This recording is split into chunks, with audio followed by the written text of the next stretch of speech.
Hey champions, what's up with you? Thank you so much for tuning back into my channel. That is hashtag Vinay's Vision, and I'm your personal auxiliary Vinaypanekar, tuning up right back with another important video.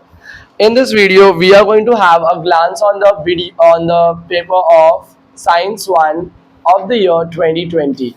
2020 paper was a very standard paper when it comes on to the paper questions. It was all in the form of objectives and activities.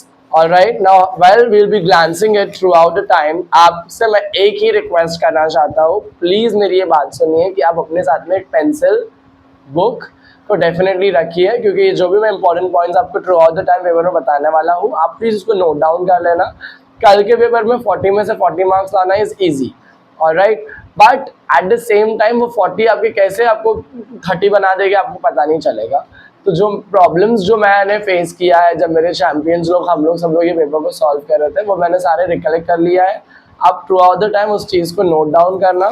Okay, जो मैं बताने वाला हूँ आपको. चलिए first question क्या है देखते हैं. Write the correct alternative. According to the Mendeleev's periodic law, property of the elements are periodic function of their atomic masses. Atomic masses. Yes or no? तो यहाँ पर चैंपियंस लोग को एक कॉम्प्लिकेशन आया था कि नंबर होगा या मासेस होगा. देखो हमेशा याद रखना, जब भी आपको डाइसीनेस लगता है, कि डाइसीनेस आपको कब लगेगा जब आपका रेफरेंस अच्छा नहीं हुआ हो रिवीजन के ऊपर. रिवीजन आपको इतना कड़क करना है कि आपको बिल्कुल भी डाउट आना ही नहीं चाहिए क्वेश्चन को सॉल्व करने के टाइम पे. Am I clear? तो आपको आज भी टाइम है, आखिर रात बैठ के आप रिवाइज कर लीजिए एक बारी. Science 1 is comparatively tougher than science 2. तो मैं आपको बोल रहा हूँ साइंस 2 के लिए आपके पास एटलीस्ट 2 दिन की छुट्टी है, और बहुत ज़्यादा है 2 दिन. तो आप आज अगर थोड़ा और एक्स्ट्रा बैठ के मेहनत कर लेंगे तो कुछ नहीं होने वाला है, क्योंकि अगर आपका रेफरेंस बराबर नहीं हुआ तो आपको जो आता है उसके वजह से कंफ्यूजन होकर आपके मार्क्स चले जाएंगे. तो वो नहीं होना चाहिए. पहला टिप मैंने आपको बोल दिया. The vapour content in the air is measured using a physical quantity called dash. Absolute humidity, relative humidity, और यहाँ पे ह्यूमिडिटी है. ये तीनों में भी तुम लोग कंफ्यूज हो गए थे. अब तुम लोगों को पता चला कि absolute humidity is the right answer. Yes और नो? तो ये बात भी क्लियर है कि कंफ्यूजन दूर करने के लिए आपको रिवीजन एकदम स्ट्रांग होना चाहिए. आपको मतलब आपके जब आप 3 या 2 घंटा रिवाइज करने वाले हो फर्स्ट चैप्टर से 10th चैप्टर तक का, आपको ये बात ध्यान रखना है कि your mind is completely alert and active for the next 3 long hours. Understood और नॉट? अलर्ट एक्टिव रहेगा तभी आप उस चीज को दिमाग में बिठा पाओगे. ऐसे जब ऑब्जेक्टिव बेस्ड क्वेश्चन आएंगे आपके मार्क्स नहीं जाना चाहिए उसमें.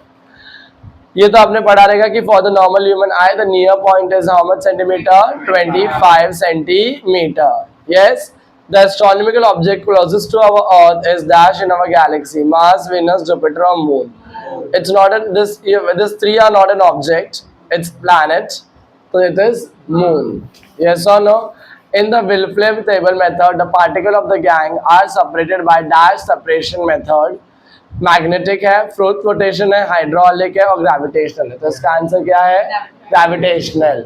ऑलराइट, यहाँ पर ग्रेविटेशनल आपका आंसर है. आपने क्वेश्चन लिख के आंसर लिख देना है इस ब्लैंक में और आपको मार्क्स मिल जाएगा. हो सके तो बाजू में ऑप्शन लिख देना इधर पे. Alright champions, then when we move on to this answer the following question, आप लिखोगे the odd man out is. जिस तरीके से मैं लिख रहा हूँ आपको उसी तरीके से लिखना है. अगर आप देख रहे हो आप भी मेरे साथ में एक बार प्रैक्टिस कर लो. The odd man out is thermometer. The odd man out is thermometer. That's it. And ये लिखने के बाद में आप स्केल और पेंसिल उठाओगे, अच्छे से पूरे स्टेटमेंट को एक अंडरलाइन करोगे स्केल पेंसिल से. Okay, unless they have asked you to write down the reasons, till the time you are not going to write down the reasons. Alright, अगर आपको कोई रीजन बोला है, पूछा है कि इसका लिखो, तभी आपको लिखना है. अगर नहीं बोला है तो लिखने की कोई भी जरूरत नहीं है. Complete the correlation. Alkene is equal to C double bond C. Alkyne is equal to what? C single bond C. C triple bond C, sorry. Alkene is C double bond C. Alkyne is what? C triple bond C. C triple bond C. Am I clear till here? When we move ahead, we have got true or false question. True or false, maybe make sure you're writing down what? The question. Yes, the frequency of AC is how much? Frequency of AC is 50 hertz. तो यहाँ पर आपको लिखने का है yes, सही बात है ना ये। तो the given statement is true, the given statement is yes. The mistake what I did in the second question is I have not underlined the main answer, which I should do because they have also underlined it, right? In the third question also you will underline that the given statement is true with pencil and scale and will make it more presentable. When we come on to the next question, match the column. The wavelength of red light is how much? 700 nanometer. You are going to match it like this, like a small kid? No, you are going to write down the question. The wavelength of red light is the wavelength of red light is how much? 700 nanometer. All right, nm. Name the first artificial satellite being sent by Russia in space. Are you going to write down the whole question? No, not important. Sputnik 1 you can directly write down. Sputnik first. Yes or no? Then we move on to the next page. We got scientific reasons of which you're going to be answering. तुम लोगों को इसका answers का reason पता रहेगा. Maximum 4 points are supposed, minimum 4 points are supposed to write down. For 2 marks, maximum you can write down 6 points. Am I clear? Coming on to page number, next question. Answer the following any three. How much heat is necessary to raise the temperature of 5 kilogram of water from 20 degree Celsius to 100 degree Celsius? आपको यहाँ पर पता है आपका जो मास है वो कितना है 5 kg. यस, डिग्री का राइज कितना है 100 माइनस 20, कितना डिग्री सेल्सियस है 80 degree Celsius. I directly solve it to, I directly show it to you from the digest over here. आप देख लेना इसको किस तरीके से करना है, इसको एक बार प्रैक्टिस करना वीडियो पॉज करके. Champions data m mass is equal to how much kg 5 kg. Delta t मतलब क्या? टेम्परेचर. 100 माइनस 20, 100 में से 20 गया तो कितना बचेगा 80. C कितना मिला आपको 1 kilo calorie per kg dot Celsius. Yes और नो? अभी heat energy necessary to raise the temperature of water is equal to mc delta t. 5 into C was how much? 1 into delta T मतलब change in temperature is of how much? 80 degree. 5 ones are 5, 5 8s are 40 और ये 0 400 kilo calorie. I hope आपको easily समझ में आया रहेगा. Yes, when we come on to Fleming's right hand rule, observe the given figure of Fleming's right hand rule and write the level of A and B correctly. आपको पता है ये thumb finger जो है राइट हैंड रूल में ये क्या represent कर रहा है आपको? ये है अपना motion of a conductor. Yes और नो? तो आपका जो इंडेक्स फिंगर है ए, वो आपको क्या रिप्रेजेंट करेगा? Direction of magnetic field. Direction of magnetic field. Alright. And जो फिर है वो इंड्यूस करंट रहेगा. क्या रहेगा? तो हम लोग डायरेक्टली इसमें ही लिख रहे हैं डायरेक्शन ऑफ मैग्नेटिक फील्ड. इसमें नहीं लिख रहा, मैं आपको बता देता हूँ. अगर ऐसा क्वेश्चन आया एग्जाम में तो आप क्या करोगे? आप लिखोगे सिर्फ और सिर्फ ए बी. क्या लिखेंगे? A B. ए क्या है आपका? Direction of the magnetic field. Direction of the magnetic field. Alright. Index finger लिखने की जरूरत है क्या? नो. बी में क्या बोला उसने? Direction of the induced current. Direction of the induced current. Am I clear till here? That's it. You are not supposed to draw any diagram, no hands and nothing. All right. Then we have this again diagram based question. The reason why I told you it was a standard paper in the year 2020 because everything came from the textbook, from easy part, but everything was completely so unrelatable that अगर आपको कुछ पता भी रहेगा तो आपको उन लोग इस तरीके से क्वेश्चन पूछे कंफ्यूज कर देंगे कि आप जो पढ़े हो वो आपको डाइसी लगने लगे. यस और नो? तो इसके लिए मैं आपको क्या बोल रहा हूँ, अभी भी रिपीटेडली बोल रहा हूँ, साइंस 1 का पेपर अच्छा आएगा आपका जब आपका रिवीजन बहुत अच्छे से हो गया रहेगा.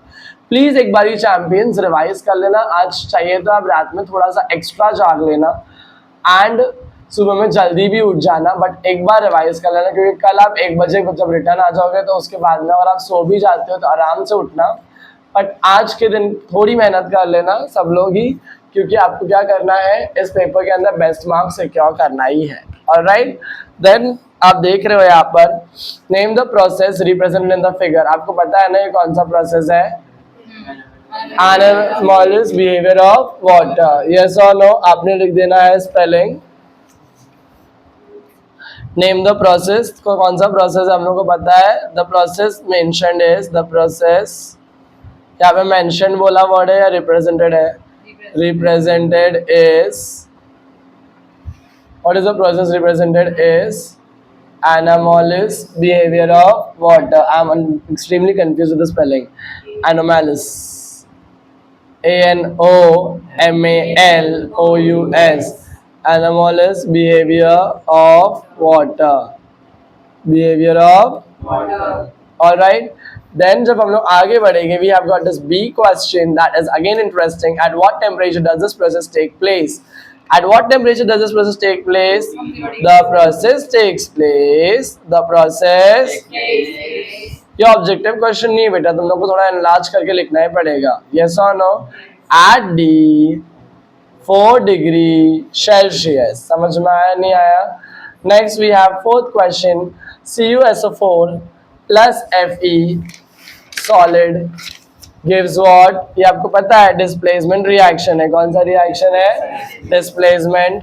CuSO4 aqueous plus Fe solid gives FeSO4 plus Cu, yes or no?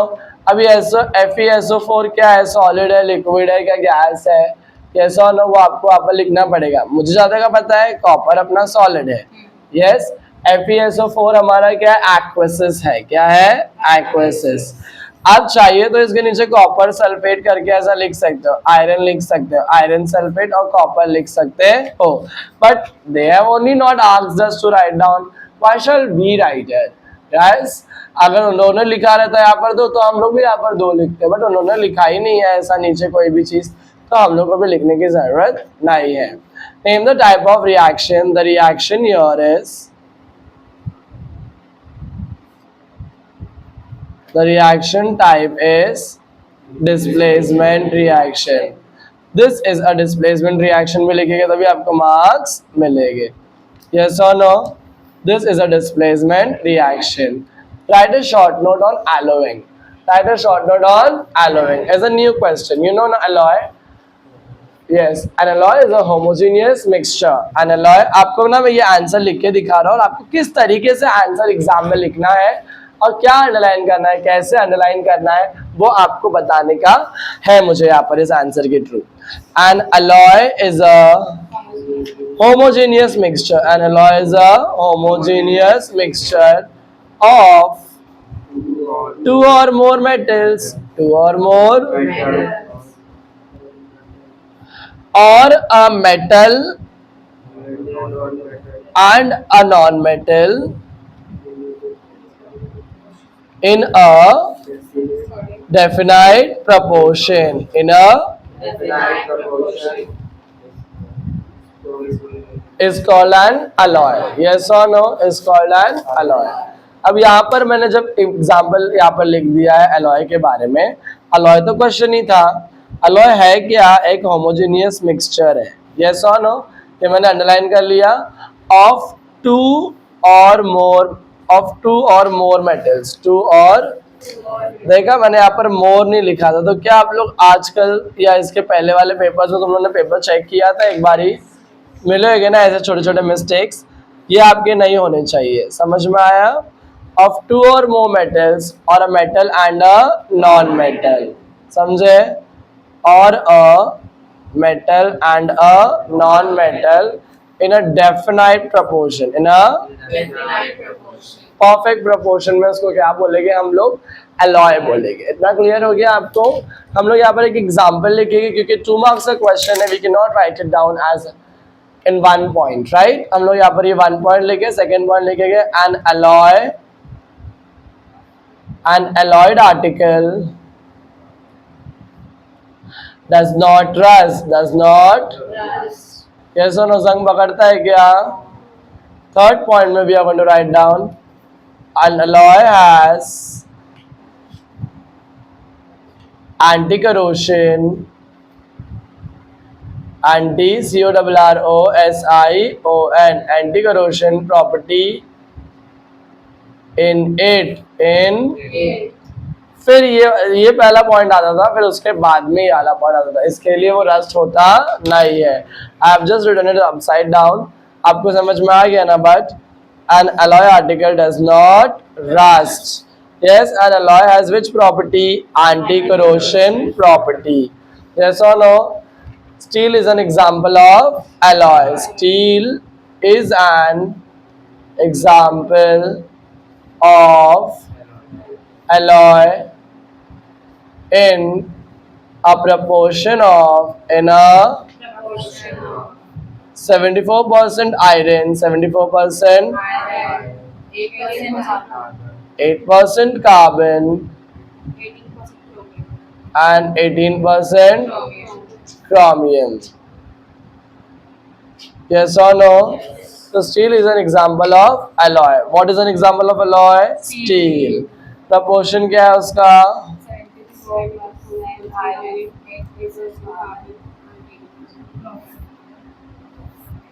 कळलं का नाही कळलं? हो सर मला कळलं. क्या बोलेगे? हो सर मला कळलं. कळलं? चलो आगे बढ़ते हैं हम लोग नेक्स्ट वाले इसमें. हाँ, जैसे ज्योमेट्री का पेपर तुम लोग का गया है, मैं बिल्कुल नहीं चाहता तुम लोग को अलजेब्रा, ये साइंस 1 के पेपर में बिल्कुल भी डर लगे या तुम लोग को एक ऐसा एक लेफ्ट ओवर फीलिंग आए जैसे ये मेरा 4 मार्क का सम छूट गया सर, अच्छा नहीं आया था. I do not want. आपको 40 में से 40 आना चाहिए. जी तोड़ के मेहनत करना, क्योंकि हम लोग भी इतनी मेहनत कर रहे हैं ना, आप लोग भी इतनी ही करेंगे मैं एक्सपेक्ट करता हूँ. Champions, you are the best. I am there with you. Just need to make sure that you are giving your best of what you have, and which is why you're going to rock it. All right. An element has its electronic configuration as 282. All right. And now answer the following question. 282 से मुझे आपको बताना है 2 + 8 कितना होता है? 10. 10 + 2 कितना होता है? 12. यहाँ पे नंबर 12 दिख रहा है आपको? किधर है नंबर 12? यस, यहाँ पर है. तो the question number 1 that they have asked you is what is the atomic number of this element? तो 2 + 8 + 2 क्या आएगा? 12. The atomic number of this element is 12. What is the group of this element? कौन सा group? आपको पता है जो vertical रहते हैं कॉलम्स, उसको आप ग्रुप बोलेंगे. तो Mg कौन से ग्रुप में है? Second group. अगर मैं बोलूंगा जैसे कि CD कैडमियम, वो कौन से ग्रुप में है? 12th group. यस और नो? अगर मैं बोलूंगा O ऑक्सीजन, तो कौन से ग्रुप में है वो? 16 ग्रुप में. यस और नो? तो आपको इस तरीके से याद रखना चाहिए ग्रुप का नंबर क्या है. Magnesium, the group of this element is 12. Yes और no? Group 12 is of magnesium. Yes. To which period does it belong to? First period, second period, third period? It belongs to third period. It belongs to group 2. समझ में आया कि नहीं आया? Next, observe the figure and showing the orbit of a planet moving around the sun and write the 3 laws related to it. 3 laws आपको पता है ये किसके हैं? Kepler's law. Kepler's first law, Kepler's second law, Kepler's third law आपको लिखने का है. समझ में आया? एग्जाम में आप इसके मेन लॉज भी लिख के आ रहे हो तो भी आपको मार्क्स मिलेंगे 3 मार्क के लिए. फर्स्ट लॉ में आपको लिखना है the orbit of a planet is an ellipse with the sun at one of the foci. FOCI. Simple single I आएगा. ओके. अगर आप ये सब नहीं लिख रहे हो उसके अंदर का फिगर का डिस्क्रिप्शन तो चलेगा. The line joining the planet and the sun sweeps equal areas in equal intervals of time. Areas, sweeps, equal intervals. ये SSS प्लूरल फॉर्म्स आपको याद रखने का है. केप्लर्स का कौन सा लॉ था? ये second law. If you have by hearted the other points in this, you can write it down, or simply writing the justification of law is also enough. All right, the main law if you are writing, it's enough. All right, justification not needed. Kepler's third law: the square of the period of revolution of a planet around the sun is directly proportional to the cube of the mean distance of the planet from the sun. इतना clear हो गया आपको? ये चीज आपने लिख दिया और आपको मार्क्स क्या हो जाएंगे? मिल जाएंगे. Do not write this whole shit. All right. Because why? This question is asked to you for only for 3 marks. For 3 marks, you're only supposed to write down 3 laws, not what has been given justifying the laws. Understood or not? This is for your explanation that they have printed it out here. Otherwise, it carries no sense. Nobody is going to ask you this Kepler's law when you will be going for a rishta or for a job interview. Alright? Next. आगे जब हम लोग बात करेंगे, read the given passage and answer the following question. Yes, क्या पढ़ना है आपको? पैसेज. देखते हैं किस तरीके से पैसेज को पढ़ के हम लोग आंसर निकालते हैं. This I have read it. Now it's my time to look at the question. Name the two wires having potential difference of 220 volt. कौन से two wires है? The live and the neutral wires have potential difference of 220 volt. All right. What is short circuit? What is short circuit? Yes or no? Short circuit का भी have again got definition. When a bare live wire, phase wire and a bare neutral wire touch each other, या comes in direct contact to very close to each other, the resistance of the circuit becomes very small and huge amount of current flows through it. This is called short circuit. Yes or no? जब एक live wire connect हो जाता है किससे? Neutral wire से, तो दोनों के अंदर बहुत ज़्यादा रेजिस्टेंस आ जाता है और उसके वजह से बहुत करंट उसके अंदर फ्लो होता है. समझ में आया? इससे रेजिस्टेंस क्या हो जाता है? सर्किट का स्मॉल हो जाता है. समझ में आया? इससे उसको क्या बोलते हैं हम लोग? Short circuit. यस, और रेजिस्टेंस छोटा होने की वजह से फटाक से चिंगारी निकलती है और आग पकड़ लेती है. इसके लिए क्या यूज करते हैं शॉर्ट सर्किट से बचने के लिए? फ्यूज. क्या यूज करते हैं? यस और फ्यूज क्या कर देता है? फ्यूज अपने आप ऑटोमेटिकली उसको पता है कि शॉर्ट सर्किट होने के चांसेस है, तो वो वायर को डिस्कनेक्ट कर देगा दोनों से, और डेफिनेटली आगे जाके कोई भी इलेक्ट्रिकल अप्लायंसेस को डैमेज होने से या तो शॉर्ट सर्किट होने से या बर्निंग होने से चीज़ें क्या हो सकती है? रुक सकती है. उन्होंने देखा रहेगा ना, वायर में आग लग जाती है और उससे बहुत बड़े एक्सीडेंट्स हो जाते हैं, तो फ्यूज रहने की वजह से वो अवॉइड किए जा सकते हैं. यस और no? What is short circuit का आंसर लिख दिए. Write the function of fuse. तो आपको पता है ना फ्यूज क्या करता है? therefore a fuse wire is used as precautionary measure. यहाँ पर इतना ही लिखा है इन्होंने.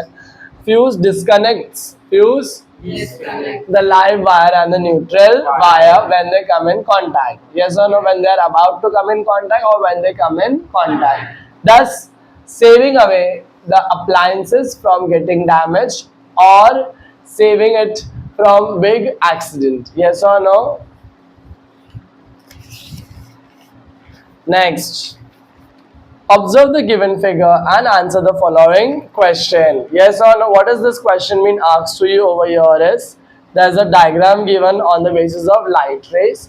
बोला है कि name the process represented by the figure. The law of reflection of light. What is the process? The law of reflection of light. Two laws related to the process. Two laws कौन से process को लेकर? सबसे पहला law है जो आपका, वो है the incident ray and the reflected ray are on the opposite side of the normal ray. Yes or no? The angle of incidence is equal to the angle of reflection. The angle of incidence is equal to the angle of reflection.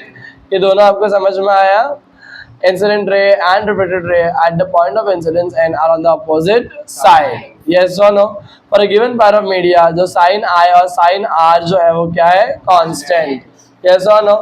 मतलब sign of angle are जो है वही sign of angle आई रहेगा. Yes, to laws अपन ने लिख दिया यहाँ पर. नेक्स्ट क्वेश्चन पे आते हैं. What is an artificial satellite? Name any two artificial satellite. Artificial satellite, a satellite is an object that revolves around the earth orbit. Yes और no? An artificial satellite is sent by man into a space. इसको और भी अच्छे तरीके से हम लोग define कर सकते हैं. A man-made object orbiting the Earth or any other planet is called artificial satellite. Yes or no? Mangalyaan कौन से planet के वहाँ पे घूम रहा है? Yes, Mars के वहाँ पे. वैसी तरीके से we are going to learn here. Satellites work on which energy? Solar energy, and hence photovoltaic panels are attached on both the sides of the satellite, which look like wings. Yes or no? एक बारी space में छोड़ने के बाद में उसको energy तो चाहिए ना वर्क करने के लिए, सस्टेन करने के लिए. तो which energy is used? Which is directed from where? Sun. All right, I'm sorry.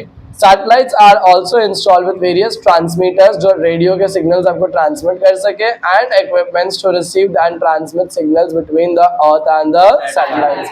अलग अलग इक्विपमेंट्स भी है जिससे क्या हो सकता है, अर्थ के जो रेडिएशंस है, I am so sorry, satellite का जो भी ट्रांसमिटिंग एनर्जी है या जो सोर्सेज है वो क्या आ सके, आपके पास आ सके। Alright, next we have name any two artificial satellite and state their functions. तो आपको पता है टेक्स्ट बुक के अंदर एक क्वेश्चन है जो मैंने आपको ऑलरेडी वीडियो बना के एक्सप्लेन कर दिया है कि आर्टिफिशियल सैटेलाइट कौन से रहती है। Communication satellite, broadcasting satellite, weather satellite, military satellite, earth observation satellite, ये सब आर्टिफिशियल सैटेलाइट का झुंड है। ये झुंड के अंदर नेम भी दिए अलग अलग कि कौन सी सैटेलाइट कौन सी है, यस और नो। तो आपको क्या करना है, उसको एक बार रिवाइज करके इसका आंसर अच्छे से लिखने का है। किसका, इसका आंसर, यस। नेक्स्ट क्वेश्चन है question number 6, define the hydrocarbons. Hydrocarbons are the carbons compounding contain and hydrocarbons are the atoms containing hydrogen and carbon. Yes or no? ये आपको क्लियर हो गया हाइड्रोकार्बन का मीनिंग। उसके बाद में we have got name the types of hydrocarbons. दो type है, saturated hydrocarbon and unsaturated hydrocarbon. Name two carbon compounds used in day to day life. यहाँ पर चैंपियंस जो यहाँ पर मेरे स्टूडेंट्स हैं, इन लोग पूरे काफी फंबल हो गए कि हम लोग को तो पता ही नहीं कौन सा कार्बन आइटम है जो हम लोग डे टू डे लाइफ में यूज करते हैं। तो मैंने बोला तुम लोगों ने जो पढ़ा है वो तो लिखो एटलीस्ट। CH4 क्या होता है, CH4 मीथेन। C2H6 क्या होता है, इथेन। वो आपको याद रहना चाहिए, आप वो लिख दीजिए बिना, क्योंकि उन्होंने यहाँ पर बोला है name two carbon item use in day to day life. तो आप वहाँ पर यही लिख सकते हो, या तो फिर आपको जो पता है आप वहाँ पर वो इन्वॉल्व कर सकते हो। Am I clear till here? जब हम लोग आगे बढ़ते हैं यहाँ पर तो क्वेश्चन हम लोग को ये भी पूछा जाता है कि observe the given main figure of reactive series of metals and answer the following question. Yes, आपको पता है ना, PSLC MAZIT मस्जिद, यस और नो, LCM मेथड, ओके, और SG सिल्वर गोल्ड। PSLC मस्जिद, LCM और सिल्वर गोल्ड। समझ में आया, समझ में आया कि तांबा पित्तल नहीं है, यस, सोना चांदी, क्या, सोना चांदी। च्यवनप्राश लेके मत आना ऊपर, कर लो, यस, वरना पता चला हो गया अक्षय कुमार बन के आ जाएगा तू। Name two metals which reacts with water. Which are the two metals which react with water? These are the metals. Yes or no? Potassium, sodium. Yes. Name two moderately reactive metal. Moderately reactive metal मतलब क्या, जो ज्यादा भी नहीं react करता है, जो कम भी नहीं रिएक्ट करता है। ऐसे लोग बीच में रह गए, ऐसे एलिमेंट्स किधर रह गए, बीच में। तो किधर आएगा, कौन सा है, मैग्नीशियम और, इतना क्लियर हो गया, मैग्नीशियम और एल्यूमिनियम। नेक्स्ट क्वेश्चन क्या है, पढ़ो। नेक्स्ट क्वेश्चन है आपका, name the most highly reactive metal. सबसे ज्यादा रिएक्ट करने वाला मेटल कौन सा है, सबसे ऊपर दिया आपको पोटेशियम, और सबसे नीचे लोअर में कौन सा दिया आपको, गोल्ड। इतना क्लियर हुआ आपको, बेसिक स्ट्रॉन्ग हो गया आपका पोटेशियम और गोल्ड को लेकर। आगे हम लोग बढ़ते हैं क्वेश्चन की तरफ, जहाँ पर है, यस, दिस क्वेश्चन, ये अपना मीथेन है, CH4 अपना क्या है, मीथेन।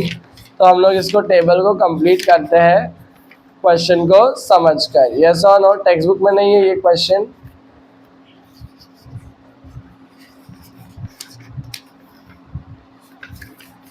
टेक्स्ट बुक में आई गेस ये नहीं है, तो we are only going to see it in the digest right now. यहाँ पर मीथेन है, इथेन किधर है यहाँ पर, यस, तो डबल C यहाँ पर डैश दिया है, हमको फिल करना है। डबल बॉन्ड C, H से कितना है, 6, H, यस और नो। अब यहाँ पर ये वाला हो गया C ट्रिपल बॉन्ड C, आपको पता है C ट्रिपल बॉन्ड बनाना है आपको, क्या बनाओगे, C ट्रिपल बॉन्ड, 1 2 3। H कितना है उसके अंदर आपको पता है, 8 है, 1 2 3, 1 2 3, 1 2। आपने H अच्छे से लिखना है, इस वजह से आपको कितने मार्क्स मिल जाएंगे, 3 मार्क्स। यस और no. Hence when we move further ahead we have also got the second question as this, third question as this, and उधर पे नाम क्या आएगा, propane. What is this, propane, PROPANE, propane. C, four bond of C, four bond of C is what, butane, C4H10, C4H10 is called what, butane. समझ में आ गया, नहीं आ गया? Next, when we move further ahead, we have got the question in the form of draw 5-mark question. Draw a scientifically corrected label diagram of human eye and answer the following question based on it. मतलब आपको diagram भी बनाने का है, उसको label भी करने का है. आपको पता है ना, आपने बीच में देखा रहेगा ऐसे डायग्राम थे, Kepler right hand rule, Kepler's law. वहाँ पे उन्होंने डायग्राम वापस से ड्रॉ करने बोला नहीं था, क्योंकि यहाँ पे उन्होंने अल्फाबेट्स दिया था. बट यहाँ पर क्योंकि आप डायग्राम बना रहे हो, आप यहाँ पर क्या करने वाले हो, सबसे पहले तो आप डायग्राम बनाओगे, उसके बाद में उसको पेंसिल से क्या कर दोगे, लेबल भी कर दोगे, जिसकी वजह से आपको पूरा मार्क्स मिलेगा. 2 मार्क्स के लिए रहेगा तो आपको 2 मार्क्स मिलेगा. फिर 1 मार्क के लिए आपको इजी क्वेश्चन पूछा गया है यहाँ पर. वो है पहला, name the type of lens use in the human I. Human आई में कौन सा लेंस हम लोग यूज करते हैं? तो चलिए देखते हैं. यहाँ पर आंसर है double convex transparent crystalline lens. Double convex transparent crystalline lens किसके अंदर यूज करते हैं हम लोग? ह्यूमन आई के अंदर. Name a type of lens. Name the screen at which the maximum amount of incident ray is refracted. Incident light सबसे ज्यादा रिफ्रैक्ट किसके ऊपर करती है? तो आपको पता है कि आंसर है cornea. Answer is what? Light enters the eye through it. Maximum amount of incident light is refracted inside the eye on the upper surface of the cornea. इतना क्लियर हुआ आपको? कॉर्निया आंसर है इसका. जब हम लोग आगे बढ़ेंगे, थर्ड क्वेश्चन आएगा, state the nature of the image formed of the object on the screen side inside the eye. Screen inside the eye. अभी आपको पता है ये जो डायग्राम है, ये छठे चैप्टर में से पूछा गया आपको. ऐसा आपको मायोपिया का भी पूछा सकता है, एरोमेट्रोपिया का भी पूछा जा सकता है, कोई न्यूमेरिकल भी पूछा जा सकता है. क्या इंपॉर्टेंट है सर, क्या पढ़ के जाना है सर, मुझे तो पता नहीं है. तो उसके लिए आप क्या कर सकते हो, डेफिनेटली चैंपियन बुक को डाउनलोड कर सकते हो. डिस्क्रिप्शन में उसका डाउनलोड लिंक दिया हुआ है. आप मेरे को व्हाट्सएप पे हाई भेजिए, मैं आपको सामने से उसको भेज दूंगा. क्योंकि साइंस में 40 मार्क्स का जो आपको पेपर आने वाला है, मैं नहीं चाहता कि आपका एटलीस्ट 1 मार्क्स भी जाए उसमें, क्योंकि आपको अभी भी ज्योमेट्री को कवर करना ही है ना. आपको पता चल गया कि मेरा पेपर ज्योमेट्री का अच्छा नहीं गया है. अलजेब्रा बहुत इजी था, बच्चे टाइप पेपर था, बट अभी जो ज्योमेट्री आया था उसका मेरा कोई चांस नहीं है कि मुझे फुल मार्क्स आएगा या नहीं. बट डेफिनेटली आप एक बार रिवाइज कर लेना साइंस 1 को, because everything what is important is been mention in that book, and if you are having a glance on it you will definitely score good marks. When we move further ahead in the same page, have you got any other questions? State the nature of image form on the object. तो आपको पता है कि image कौन सी बनने वाली है? The lens create real and inverted image of an object. Real and inverted is the right answer. Last question है यहाँ पर, what is rust? After looking at this diagram, you are supposed to answer what? What is rust? What is rust को आपको answer को explain कर देना है. यहाँ पर आप रस्ट की जगह पे वहाँ पर उसका आंसर लिखोगे कि rust is formed when an iron articles comes in contact with air, moisture and acid. Yes और no? Rust is formed when iron articles comes in contact with what? Air, moisture and acid. Yes. Next, right the chemical formula of rust. आपको पता है chemical formula क्या है rust का? Fe2O3.H2O.